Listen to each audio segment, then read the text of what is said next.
Hey kids, this is Princess Read-A-Lot from Kids Reading Corner 207. Today we're going to read Little Beaver and the Echo by Amy Macdonald. Illustrated by Sarah Fox-Davies. Little Beaver lived all alone by the edge of a big pond. He didn't have any brothers, he didn't have any sisters. First of all, he didn't have any friends. One day, sitting by the side of the pond, he began to cry. He cried out loud. He cried out louder. Suddenly, he heard something very strange. On the other side of the pond, someone else was crying too. Little Beaver stopped crying and listened. The other crying stopped. The little beaver was alone again. "Boo-hoo," he said. "Boo-hoo," said the voice from across the pond. Wah, said Little Beaver. Wah, said the voice from across the pond.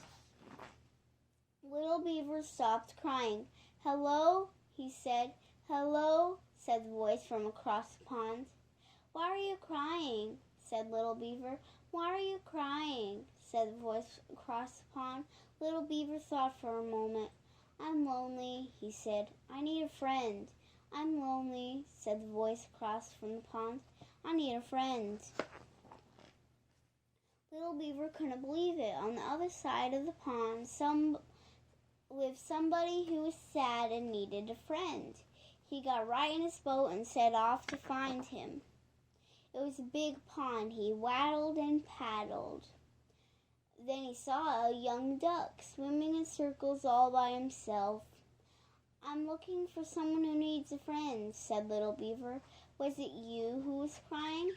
"I do need a friend," said the duck, "but it wasn't me who was crying." "I'll be your friend," said Little Beaver. "Come with me." So the duck jumped into the boat. They paddled and paddled. Then they saw a young otter sliding up and down the bank all by himself. "We're looking for someone who needs friends," said Little Beaver. "Was it you who was crying?" "I do need friends," said the otter, "but it wasn't me who was crying." "We'll be your friends," said Little Beaver and the duck. "Come with us." So the otter jumped into the boat. They paddled and paddled, and they saw a young turtle sunning himself all alone on a rock. "We're looking for someone who needs a friend," said Little Beaver. "Was it you who was crying?" "I do need a friend," said the turtle, "but it wasn't me who was crying." "We'll be your friends," said Little Beaver and the duck and the otter. "Come with us." So the little turtle jumped into the boat. They paddled and paddled until they came to the end of the pond.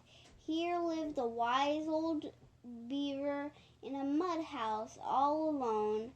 Little Beaver told him how they had paddled all around the pond to find out who was crying. "It wasn't Duck," he said. "It wasn't the otter, and it wasn't the turtle. Who was it?" "It was the Echo," said the wise old beaver. "Where does he live?" asked Little Beaver. "On the other side of the pond," said wise old Beaver. "No matter where you are, the Echo is always across the pond from you." "Why is he crying?" said the little beaver. "When you are sad, the Echo is sad," said the wise old beaver. "When you are happy, the Echo is happy too." "But how can I find him and be his friend?" said Little Beaver. "He doesn't have any friends, and neither do I." "Except for me," said the duck. "And me," said the otter. "And me," said the turtle. Little Beaver looked surprised. "Yes," he said, "I have lots of friends now." And he was so happy he said it again very loudly. "I have lots of friends now." From across the pond, a voice answered him. "I have lots of friends now." "You see," said the wise old beaver, "when you're happy, the Echo is happy. When you have friends, he has friends too. Hooray! Shouted the little beaver and the duck and the otter and the turtle all together, and the echo shouted back to them, Hooray! The end. Thanks for listening. Read lots.